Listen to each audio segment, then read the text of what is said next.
His dad keeps making out with him. That'll put the miles on your face. I was in Ohio and I went to the zoo.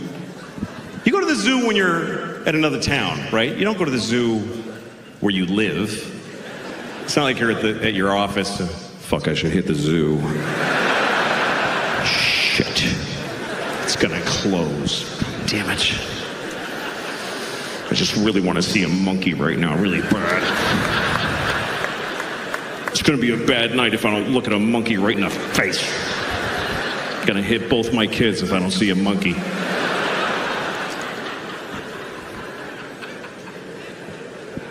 So I went to a zoo with my friend in Ohio. We went to see the lion. It's always a shit lion. It's never a good lion. He's never going, rawr. He's just laying on a fake rock, eating lamb from Costco. And my friend said, that's depressing. They should free that lion. It's like, what are you seeing in your mind right now? He said they should take him to Africa. And what, just let him out of the car? Hey, good luck, lion. And the lion's like, what the fuck is this shit? Then the African lions find him. They're like, hey, how you doing? Where you from? Columbus, Ohio. All right. Well, why don't you lift that tail, because my dick is going right in your ass.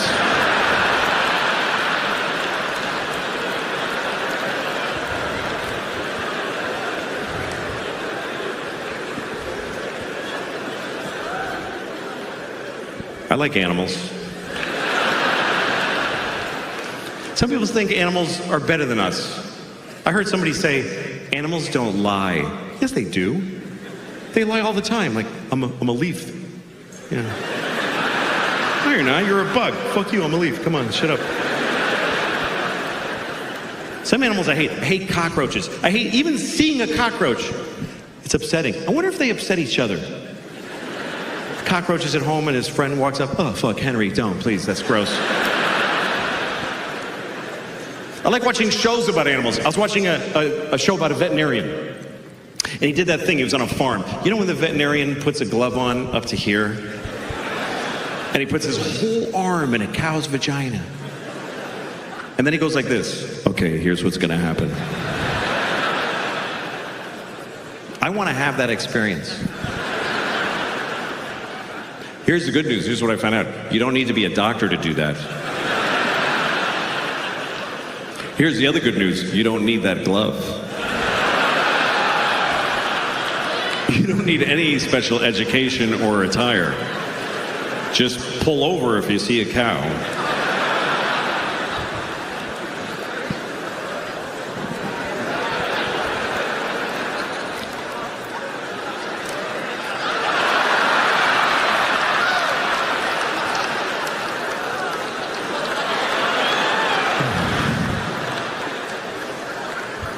How's it going? Just another minute. Just give me another minute.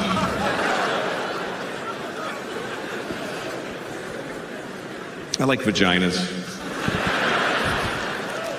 I do. Vaginas they're mysterious. Not all of them. Some of them you're like, yeah, I get it.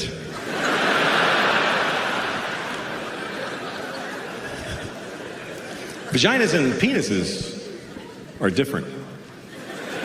I'm going to talk about the difference between penises and vaginas. Comedians used to talk about the difference between men and women, but you can't really do that anymore because they're not as different as they used to be. And there's more genders. There's a bunch of more genders. But there's not more genitalia. There's still just the two. There's no weird moments like, hey, that's a nice penis. Actually, it's a fachamba. You know, that doesn't happen.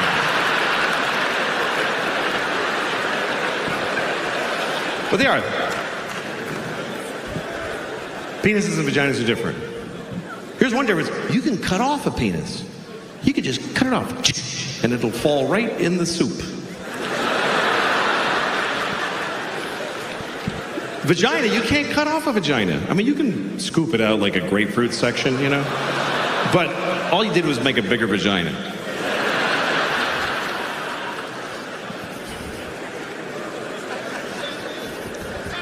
I kind of like it better when only half of you laugh at some of this stuff. Like it's fun. All right.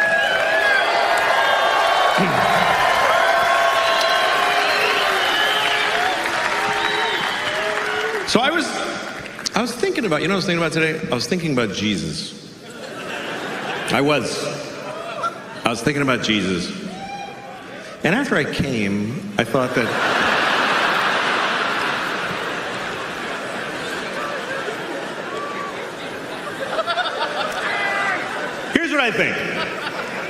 here's what I think about Jesus, because I was raised Catholic, and my main feeling about Jesus is that I feel sorry for him. I feel sorry for Jesus. I think he had a hard life.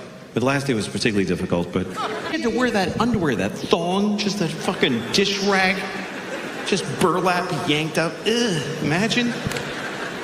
Just the rash. Fuck.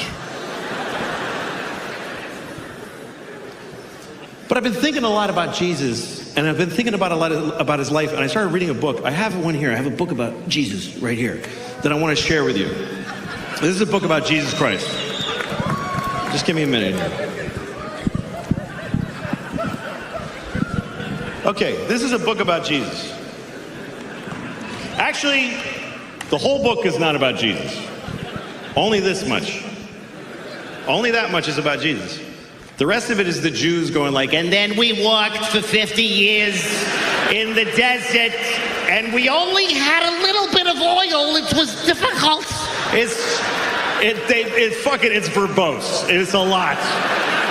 Look at it. It's just Jews just fucking, and then Jacob bought a goat, and he had Isaac, who had Ruth, who had Abraham. And Abraham lived to be 800. Yeah, I bet he did too. The Jews in the early chapters are all like 800, and then God was like, I can't with these fucking Jews for 800 years. I can't. We're starting heart disease right now. Cut them down to 10%. But so that's the Jews part. And this is the Jesus part. And they tell you the life of Jesus. But here's the weird part. They tell it to you again and again and again and again. They keep telling the same story. First Matthew tells it. And then Mark is like, dude, that's not what the fuck. Let me tell you what happened. Let me tell you. Hey, Paul, shut up. You weren't even here.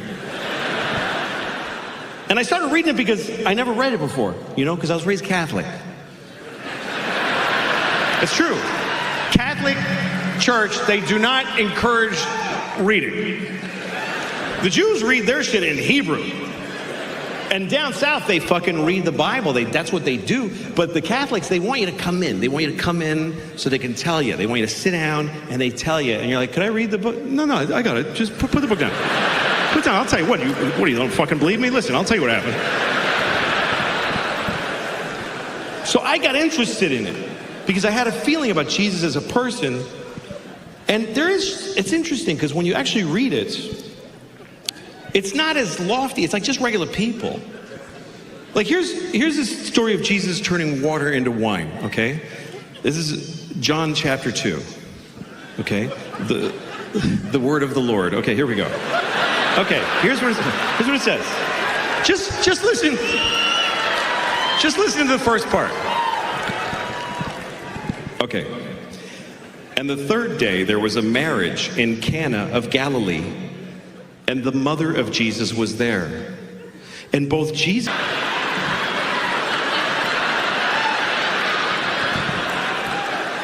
This is just anybody's mom at a wedding.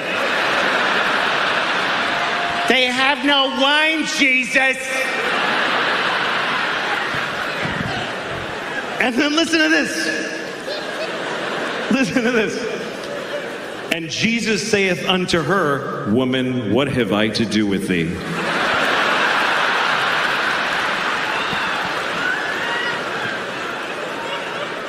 Jesus is like, Mom, don't. Fucking don't.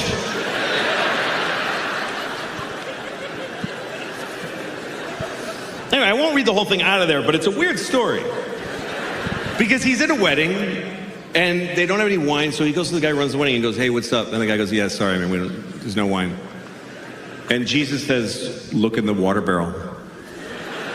That's all he says. Just look at the water barrel. Like a close-up magician, like flip over the card. Maybe it's not the Red Queen. So the guy looks in the water barrel, and he had turned it all into wine, and everyone rejoiced. Except the guy running the wedding was probably like, we did need some water. This is actually a bigger problem. I have a feeling a lot of his miracles were met with mixed... Like, thanks, Jesus, that's... Fuck. That's a lot of fucking fish, Jesus.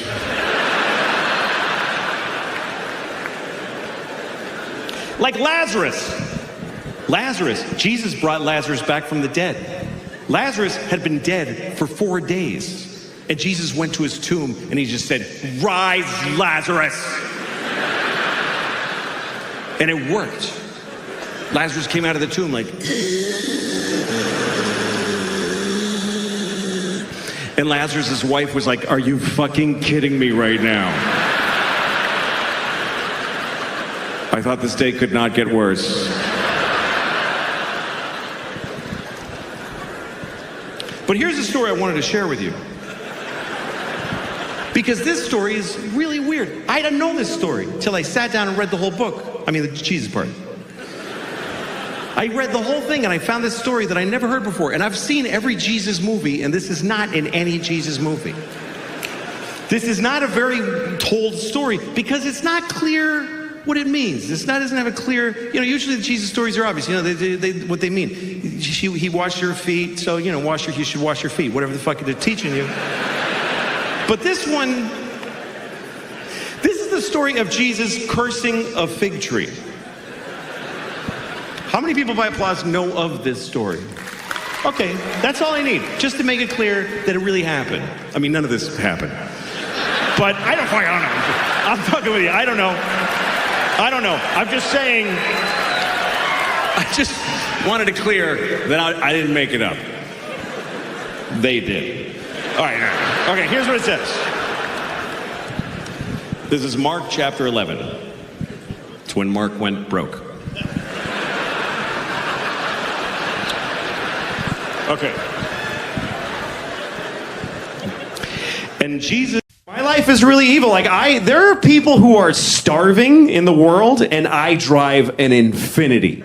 That's really evil. There are people who just starve to death. That's all they ever did. There's people who are born and they go, oh, I'm hungry, and then they just die. And that's all they ever got to do. And meanwhile, I'm in my car, boom, boom, boom, having a great time, and I sleep like a baby. It's totally my fault, because I could trade my Infiniti for a really good car, a nice Ford Focus with no miles on it, and I'd get back $20,000, and I could save hundreds of people from dying of starvation with that money. And every day I don't do it. Every day I make them die with my car.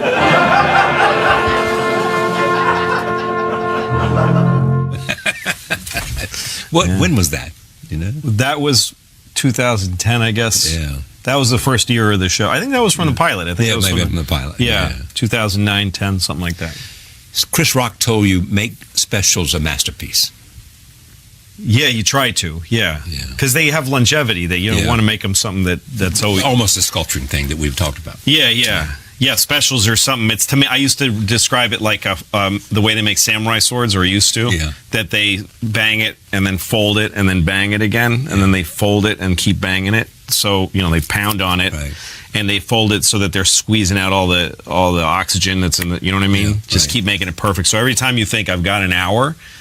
No, you don't. Write another hour and then fold it into that one, and then get rid of all the impurities and all the bad stuff, and then keep doing that. I had a lot of process I used to do, everything that was my your big closing bit. Yeah. Your closing bit can make you very sluggish, kind of lazy, because about 20 minutes into your set, you're like, it's a 60-minute set usually, or maybe 90. Yeah. So 20 minutes in, you're now 20 minutes away from your big 20-minute closer, which you know is not going to fail. A close is 20 minutes? Well, if you got a really good, strong one. Right. So 20 minutes in, you're like, I can coast for 20 minutes because I got this thing. Yeah. So I started making life hard for myself by opening with the closer. Like, let's open with the hardest material. And then now I'm in a much worse shape. Then you got a long way to go. Yeah, then I have to follow it. I have to follow my toughest material with stuff that's pretty weak, and I have no closer. I have nothing to depend on. There's just an open wound at the end. So, but if I did that, then this bit would just, through need, it would cauterize and become the closer. And then you put that at the beginning, and you keep doing that until you have, hopefully, 90 minutes of closing bits where you could just flop them out and it doesn't matter what order I mean, that ought to be a prescription for everybody, to be able to take a hard look and make sure you're not coasting and turn it upside down. I mean, somebody wants... How is that not hot cum? They should call it a fat faggot treat, just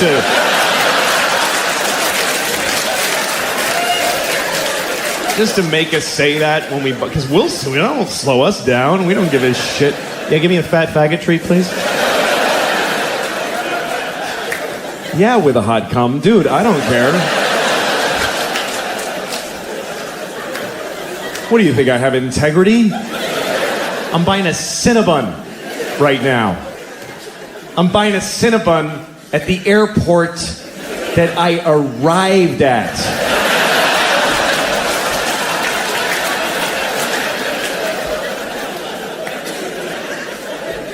You understand why that's extra disgusting, right? Because when you're leaving, if you're at your destination, you know, when you're at the airport, you're leaving, you can go like, oh, I gotta eat. I need food, and because I might be trapped in the sky forever, and I should eat right now. But this is, I've landed. The trip is over. I'm 20 minutes from my house where I got bananas and apples and shit. And I'm sitting on my luggage just fucking eating a Cinnabon with a fork and knife, just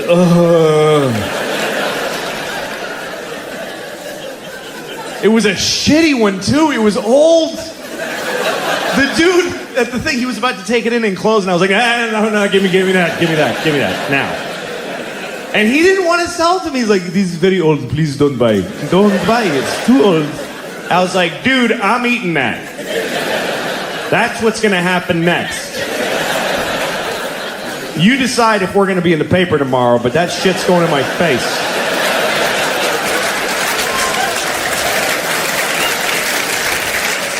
I already made the shitty decision. Don't ruin it. Just give me the jizz. Ooh, yes, thank you, Jim. Just drinking the jizz with my eyes closed. The Cinnabon jizz. Big fat faggot that I am. I'm a fat faggot.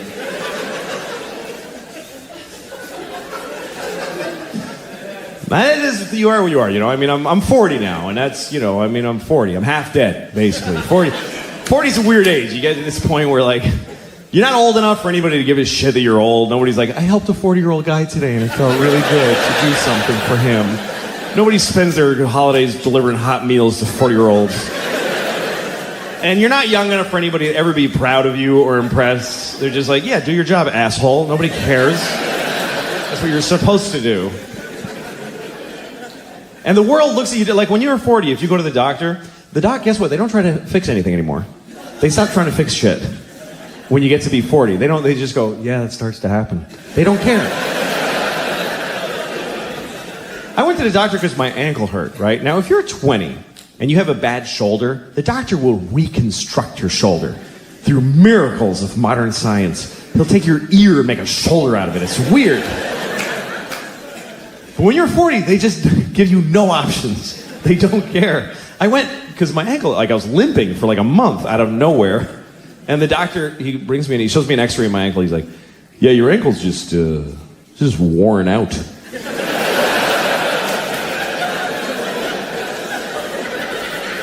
I was like, what do you mean, I injured my ankle? He's like, no, it's just shitty now. See that dark area? Ugh, it's all hardened. Yeah, they get like that. And they're not good anymore. I was like, well, so just goodbye? Nothing? Is there nothing? You just, nothing, there's no, it's like an incurable shitty ankle, that's it. And he goes, well, there's things you can do. You can stretch. For a half hour a day, you should stretch your ankle. I was like, how long will that take to fix it? He's like, no, you just do that now. That's just a new thing you do until you and your shitty ankle both die.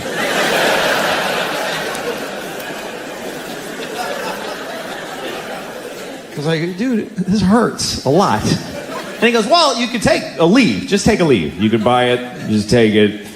And you can take whatever amount. It doesn't matter. Like, don't pay attention to the dosage. Like, really?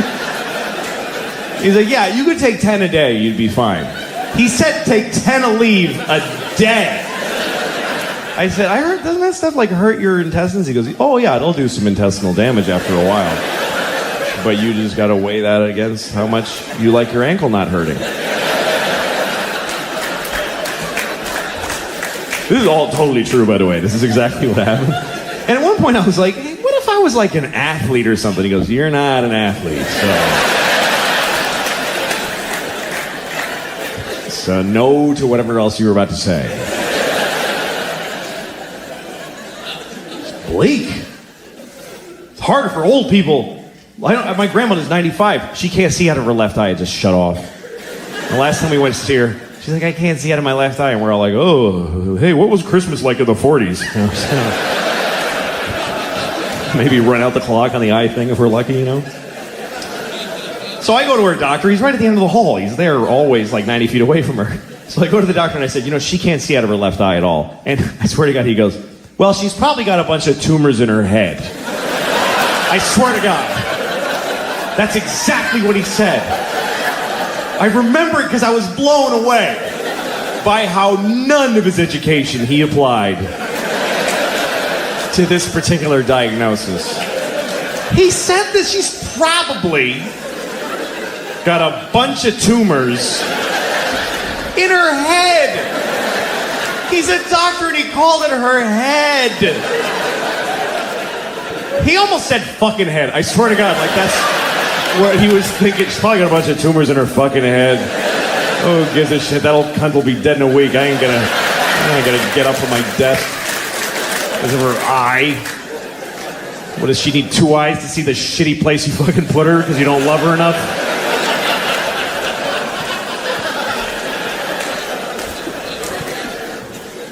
Anyway, I ain't there yet. I'm halfway there. 40-year-old guys are not good specimens either. We're not. Like, I have a friend who has a lot of young girlfriends. He always goes, and he goes a little too, they're too young. And it's not okay. You know, he brings them around and you're like, oh, dude, don't. Like, literally point at her face and go, don't fuck her. That's awful. Because, and she's like, just bad, you know?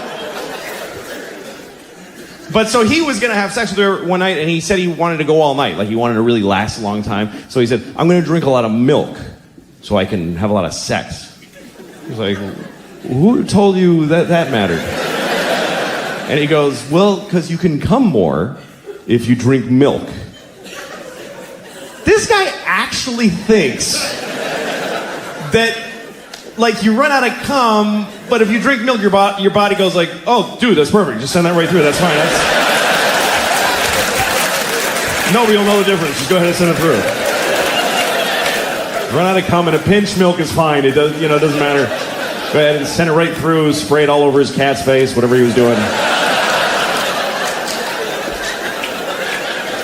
What? I'll cum on my cat's face. If she's watching, she's going to get a face full of cum. She knows that by now. She knows. It's her fault now. Cum on my cat's face once, shame on me.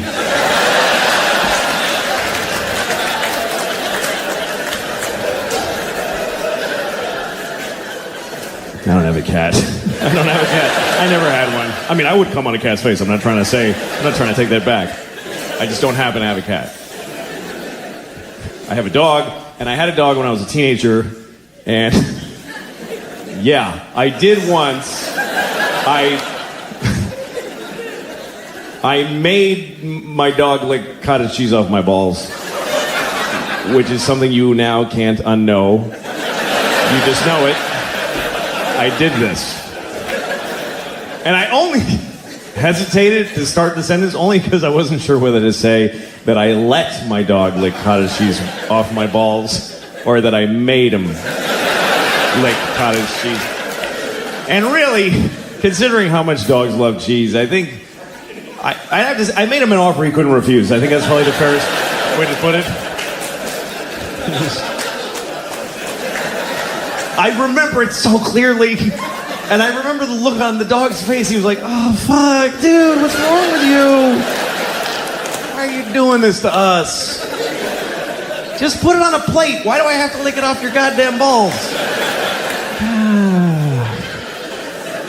All right, come on, fine, let's do it. I'm doing it. I don't care. Look, you gotta live with this. I'll be dead in 2 years. I'm a dog. This is your problem.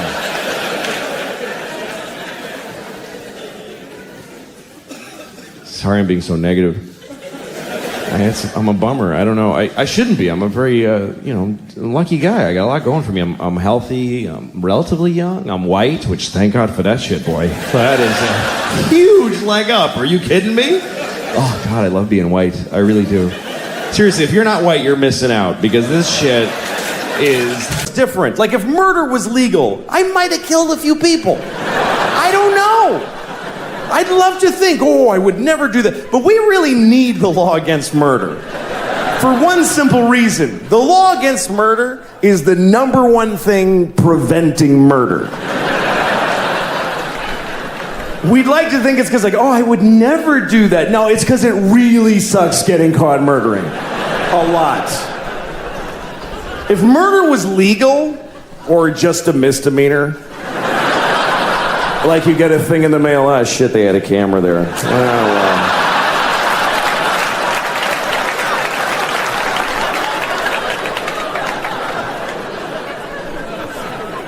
If murder was legal, there would be so much murder. Regular people would murder.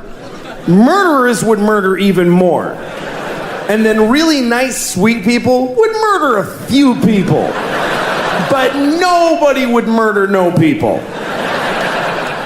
You wouldn't trust somebody who didn't murder. If murder was legal, you wouldn't like them.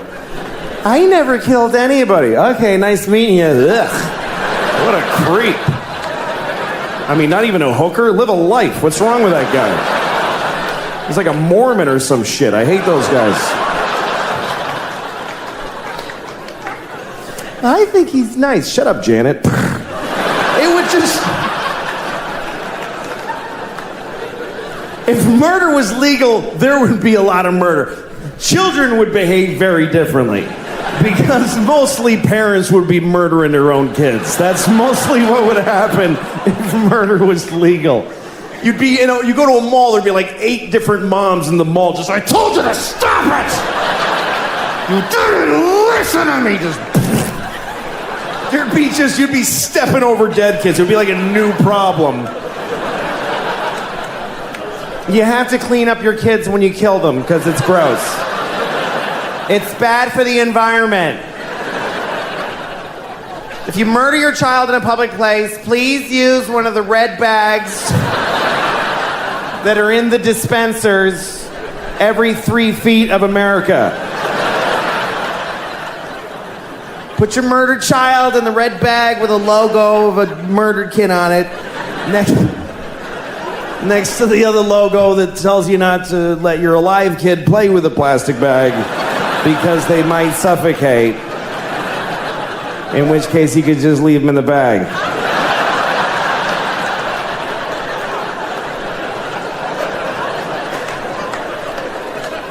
Breakfast the other day, and we're listening to NPR. We always listen to NPR because we're better than you. And so we're listening to NPR at breakfast the other morning, and there's this one story where they kept using this phrase. They kept saying 9/11 deniers. They kept saying that. 9/11 deniers. And my daughter was like, what is that? And I said, well, it's a group of people that think September 11th was a conspiracy. And she said, oh, I thought they were saying 9/11 deniers.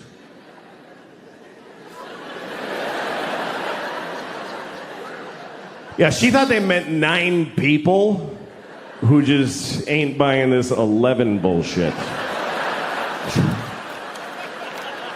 Just a small fringe group, really. There's only 9 of them.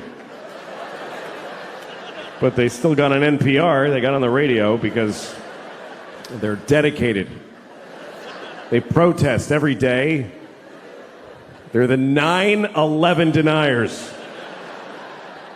They're outside of the White House. It goes 10, 12, 13. Just know it. We are the 9/11 deniers.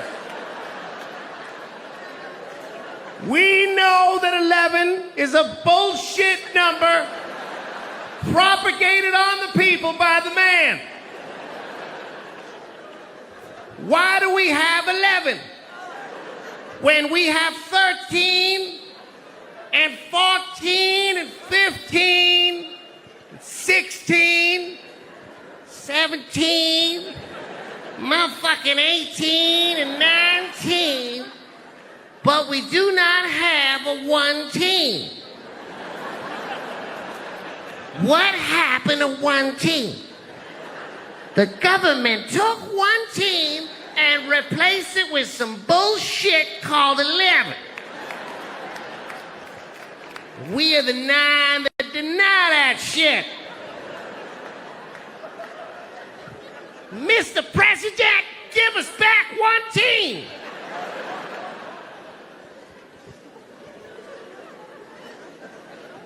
I don't mean to offend any Chinese people with the stereotype, but... That's right, I'm Chinese, motherfuckers. I lived in Shanghai. I'm Chineser than a motherfucker. I'm a chopsticks and whatnot. Ha! All right. I'm sorry. Here's the thing. Stereotypes are harmful. That's the truth. But the voices are funny. And I don't know how to reconcile those two facts. I enjoy doing the voices, but they're offensive. So I do them at home. I used to do them for my kids when they were little. They liked them. They didn't know it was a race thing. They just enjoyed, Daddy, do the friendly man. You want me to be the friendly man, little girl?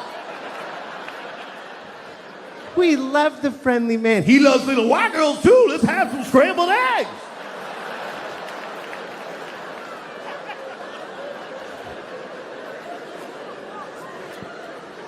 And then they grew up and I was like, don't talk about the friendly man. Maybe don't talk to your teachers about them.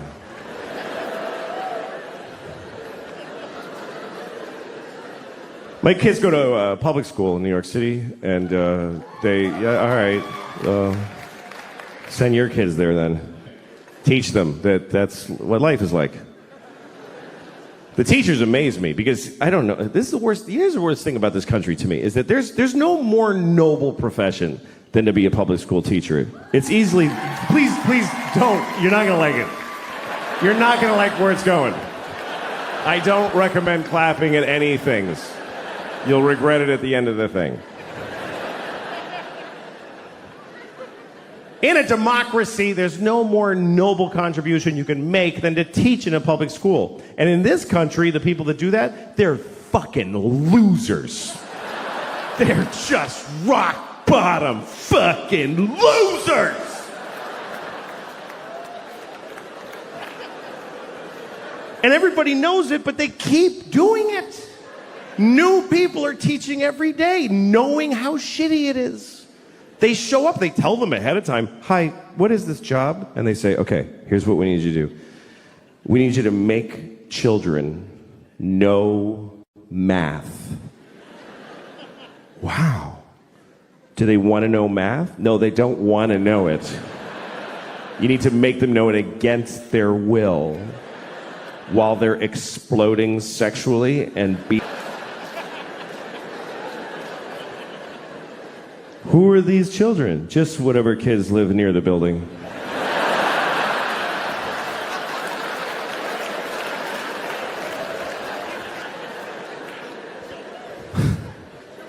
How much do I get paid? About $10 every 4 years. What if I get really good at it? What happens? Nothing. Nothing happens. Nobody notices, and you get fired, and you die alone. Okay, I'll try it for 25 years. My daughter's learning about Greek mythology, and she was asking me questions about it. She was like, Daddy, who's Achilles' mother? I said, I don't fucking know. Don't ask me that shit. I don't know who Achilles' mother is. Don't yell it out if you know it, please. It's Camp Amputees. Nobody cares what you know. She had a question about Achilles, and it was an interesting question, and I'll tell it to you. But first, the story of Achilles, real quick. Achilles was a baby. He was a Greek baby, and he didn't stay that way. But when he was a Greek baby, his mother, who was a goddess, took him into the river Styx, which is at Hades, the land of the dead, and she dipped him in the water of the river Styx because there was a magical quality to that water that it would make you impervious of any harm. You couldn't be hurt. It was like a shield, right? So she dipped him in that water to protect him. But she held him by the heel. That's the important detail. Held him by the heel, which is an awkward way to hold a baby. By the heel. Try holding a baby by the heel and dipping it in a river. You'll never see that baby again. I lost the baby in the water. I was trying to wash him and he fell in the river. I'm sorry, Miss Achilles, I lost your baby. You told me to hold him by the heel. He's asleep.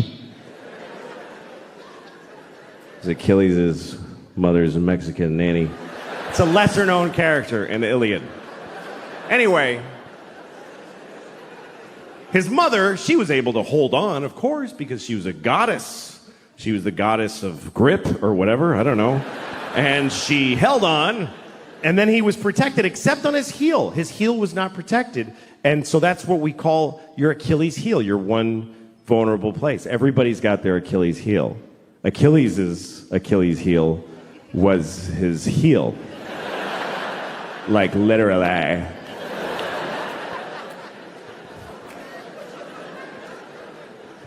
Anyway, so my daughter, here was her question. She said, how come his mother didn't just dip him again? She could have just dipped him one more time with the other leg in there. Did she just like you're like a sign that says one dip per goddess? Did you ever color an Easter egg? It's not that complicated. You dip it, and then you hold it differently and dip it again. Smart kid. I was proud of her. But at the same time, I thought, who the fuck are you to judge this woman? It bothered me. Because here's what the story of Achilles teaches me, is that if you're a parent, it's never enough what you do for these motherfuckers. It's just never enough. It's still gonna be your fault. How much more do you want from a mother? She dipped her kid in magic water and protected 99% of his body. Is any of it up to him? He could have just wore a big shoe and be careful. But he goes out in sandals, fucking flip-flops, and a sword and fights the whole planet. I'm Achilles because my mother dipped me. Finally, somebody got him in the heel, and he's like, Mom! Thanks a lot, Mom! Get my heel. She's so stupid, she ruined it. Fuck you, Achilles, you Greek dick. Oh, thank you very much. Oh, stop. Hi. It's a little early for that. Well, thank you very much for being here. This is the 40th year of this show's existence, and this is the finale, so I'm very honored, honestly, to be asked to host it. So thanks, and I'm glad you guys are here. Yeah, it's fine. Anyway, I was born in 1967, and so I grew up in the 70s. So I'm not racist. However, I do have mild racism. It's the best I could do coming out of the 70s because that was a very racist decade. People said racist things all the time, and nobody got offended. The only time somebody got offended if you said something racist in the 70s is when they would then say, like, hey, you interrupted me. I was saying something racist. Why did you? So I have mild racism. It's benign. It's not aggressive. It's not even negative racism. It's mild racism. I'll give you an example. Okay, like if I go to a pizza place I've never been to before, and it's run by 4 black women, I'll go like, See, it's very mild. It's extremely mild racism. I'll notice that. Yeah. You don't usually see that, 4 black women running a pizza place. Unless it's called 4 Black Girls Pizza or something like that. Like that's the whole point of the place. It's mild. Here's another example of mild racism. If I say I'm in a hospital and the doctor comes in to treat me and the doctor's from China or India, I'll think, well, good. Good, more of that. Why not? It's very mild racism. Here's another example. If I'm in a gas station late at night and a young man comes in wearing a hooded sweatshirt, if he's white, I'll think, oh, he's an athlete.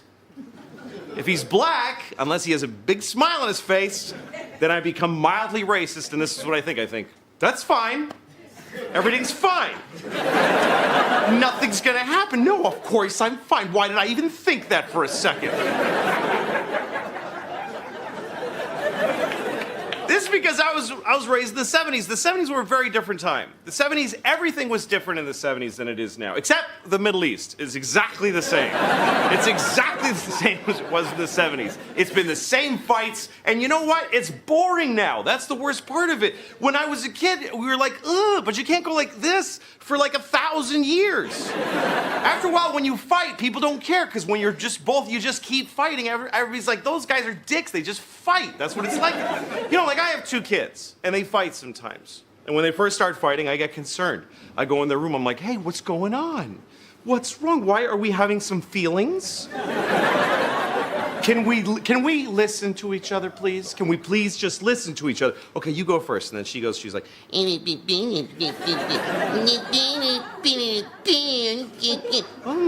yeah, that sounds hard.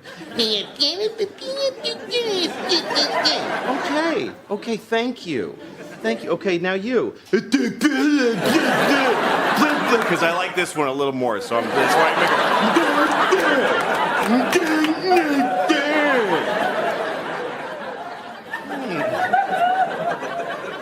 And they work it out. You help them work it out. But if they keep fighting, you stop doing that. After a while, you just go in the room and you just go, hey, just shut up. Fuck you, you're both wrong. Because you won't stop fighting. You're in a family. There's other people in this family, and you're being a couple of selfish little bitches that won't fix anything. You share a room. We can't afford another room, so just deal with it. Somehow this has to do with Israel and Palestine. I don't know exactly. I don't remember how. It is because my kids are like Israel and Palestine. And I'm like America. The little one's like Palestine because she always gets screwed. She gets the worst deals. She's like, she threw a rock at my face. I'm like, you're fine. Look, you have a great life. You get to take a rock to the face once in a while. You're fine. The older one is like Israel. She comes up to me. She burnt all my dolls. I'm like, look, I can't do anything about it right now. Your sister is crazy. Please don't make me talk to her. I'll work it out, you and me, okay? We'll go out. I'll buy you a really cool missile, and you do whatever you do with it.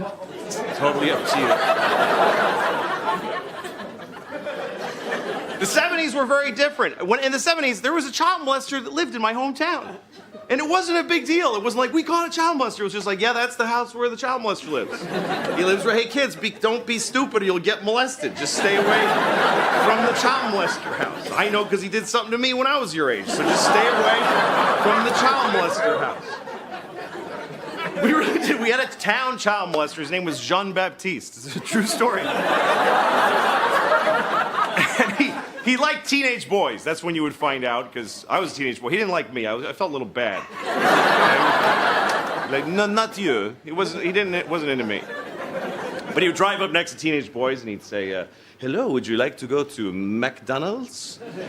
And you're like, no. And he's like, why you don't like McDonald's? And then you're trapped, because of course everybody liked McDonald's. It was the 70s.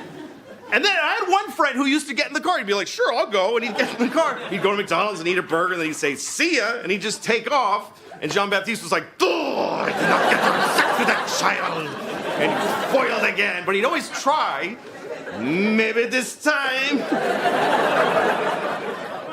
Because child molesters are very tenacious people. They love molesting childs. It's crazy. It's like their favorite thing. I mean, it's so crazy because when you consider the risk in being a child molester, speaking not of even the damage you're doing, but the risk, there is no worse life available to a human than being a caught child molester.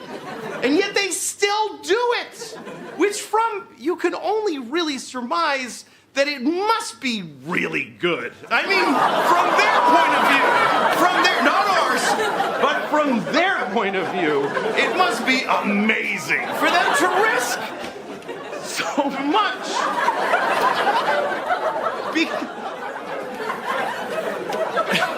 How do you think I feel? It's my last show, probably.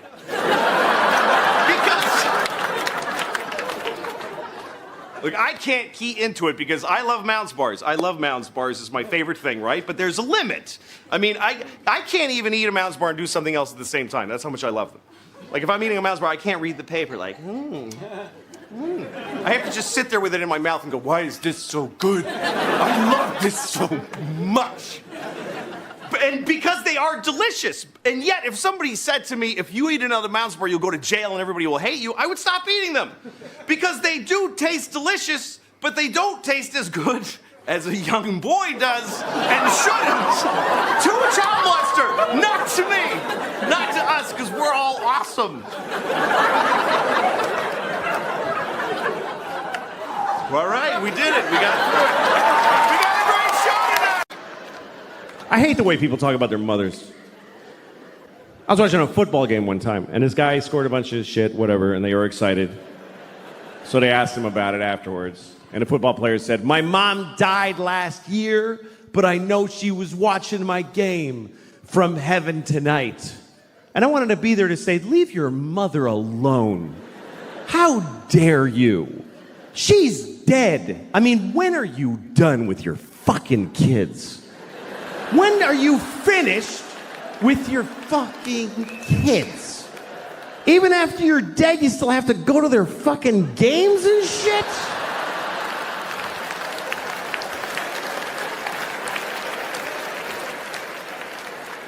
Leave your mother alone.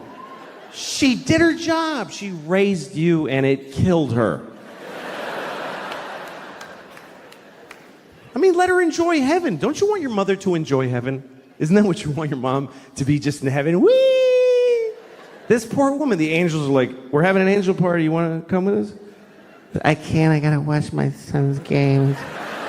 He'll be very upset. Okay, good. He can't fucking hear me. Why am I doing this?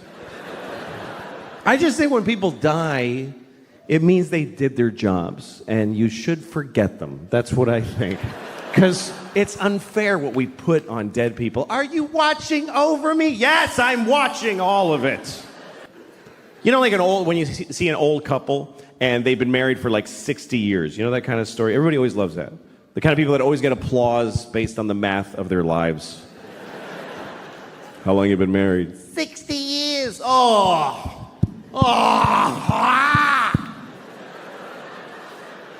Isn't that automatically wonderful? How do you know? You just know how long it's been. For 60 years, every morning he tells me I'm a piece of shit.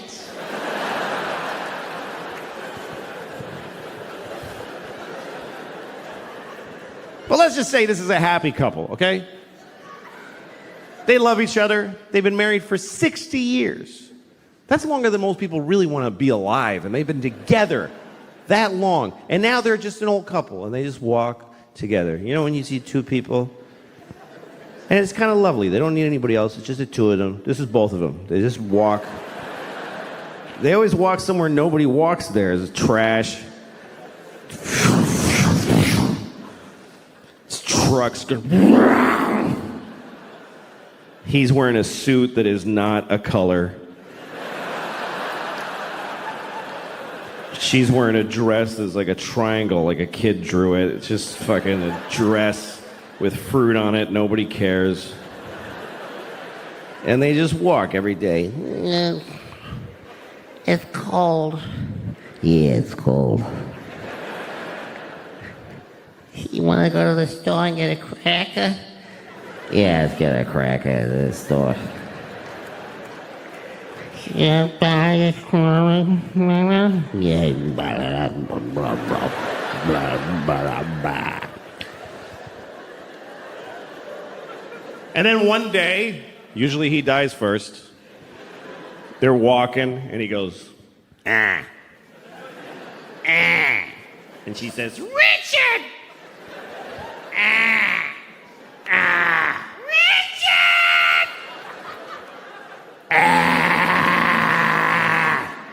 And he dies.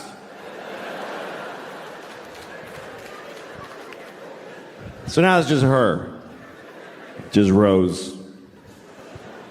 And she's alone. Now she just stands in their house. Once in a while, somebody goes to get Rose because there's a wedding. Come on, Rose. Nadine's getting married. Nadine, it doesn't matter. Just fucking come on. Come on. Fuck, come on. Fuck.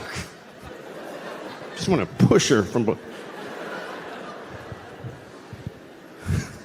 She lives 10 more years. 10 years after Richard dies. And then 10 years later now she's laying in a bed. She's dying. Somebody's there with her on their phone.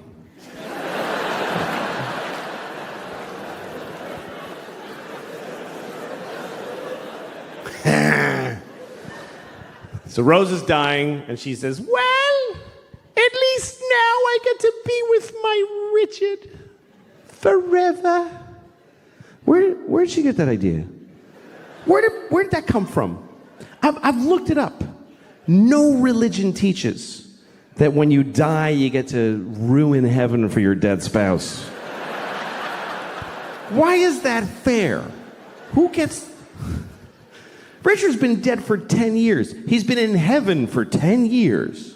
And somebody comes up to him, hey, your wife is coming.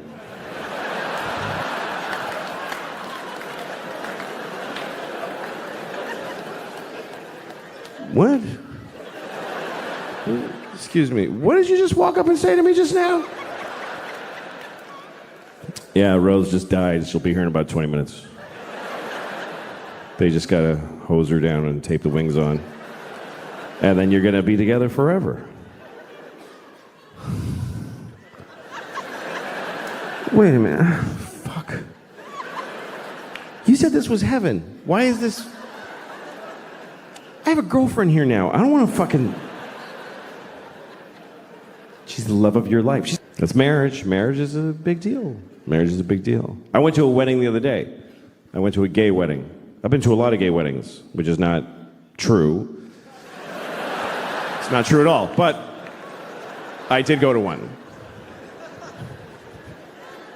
But I don't go to weddings generally because I don't like them. I hate it. Don't invite me, really. I think it's rude to invite people to your wedding. I really do. Nobody's happy to get that shit. You make it all pretty, and they're like, oh, fuck! This is gonna suck! Here's a helpful list of places to stay. Oh, great. I get to live in a La Quinta in Reading, Pennsylvania for 3 days.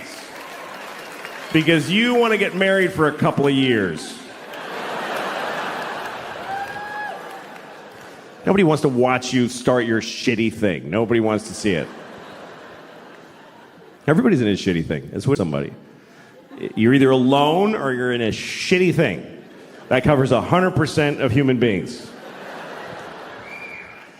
I know I can see there's young couples here, and you're like, no, we're in a good one. It's really good. Yeah, fuck you. Who do you think you are? It just didn't get shitty yet. So arrogant. Yeah, I think we figured it out. No, yeah, you're the first ones. Of course it's gonna get shitty. That's part of it. It's like going to a horror movie, and in the first minute, you're like, I think they're all gonna be fine. No, they're all gonna die, and you're gonna hate the person you love right now. It's the way it works. Love plus time minus distance equals hate. That's just the way it goes. I'm not saying don't do it. You should do it. It's the best thing. It's the best part of life, love is. But don't be greedy and expect it to last. Don't be amazed that a butterfly died because you shot it in the face. Just fall in love, make a fucking mess. It goes shitty, you don't realize it till too late, and then you cry a lot and move on. It's the best part of life.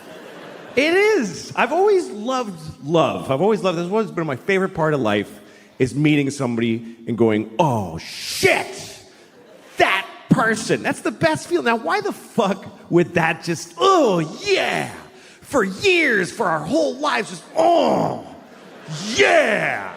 That's insane to expect that. It's a little thing you get to catch, and then it rots and dies. It's just the way it goes.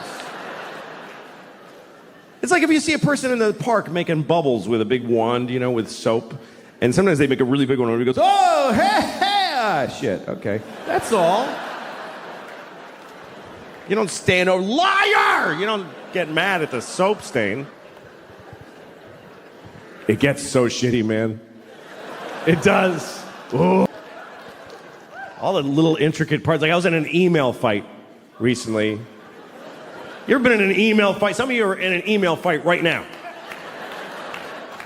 You know, an email fight, not a text fight. A text fight is like, fuck you, bitch. Yeah, fuck you, bitch. Dick, bitch. You're an asshole, bitch. That's a text fight. An email fight is like, in June when I told you that I had this issue, I was very disappointed in the way you didn't listen. You know those emails you just work on it all night? Like it's the closing argument to a murder case. It's so important, your fucking email. You're pounding it out like Beethoven, and you're pouring water in your head and going deaf and still working on it. And then you send it to somebody. Can you read this and tell me if it's fair what I wrote? Start at the bottom. And they write back, I made a few changes. Oh, thank you. That really captures my voice. And yet... And then you send it to somebody else, and they're like, I would take out eat shit fuckface because it clouds your better points.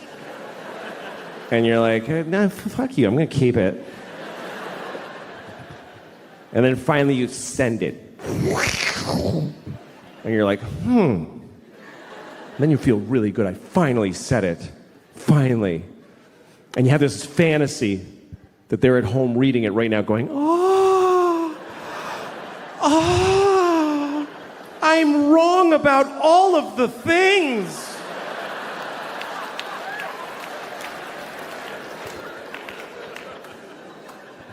And at some point during the day, they haven't written back yet, and you know it's because you just bewitched them. And you decide, I'm going to read my email. I'm going to read the email that I wrote. Is there any more disgusting modern human behavior than reading your own already sent emails? Is there any more scratching your asshole and smelling your finger than that? I do it all the time. So that's what I did. I was in an email fight, and I looked in the sent folder where that's it. It's in stone. You can't change that anymore. And I realized I left something in there by mistake. I left something at the top of the email by mistake. It said, this is my latest draft. What do you think?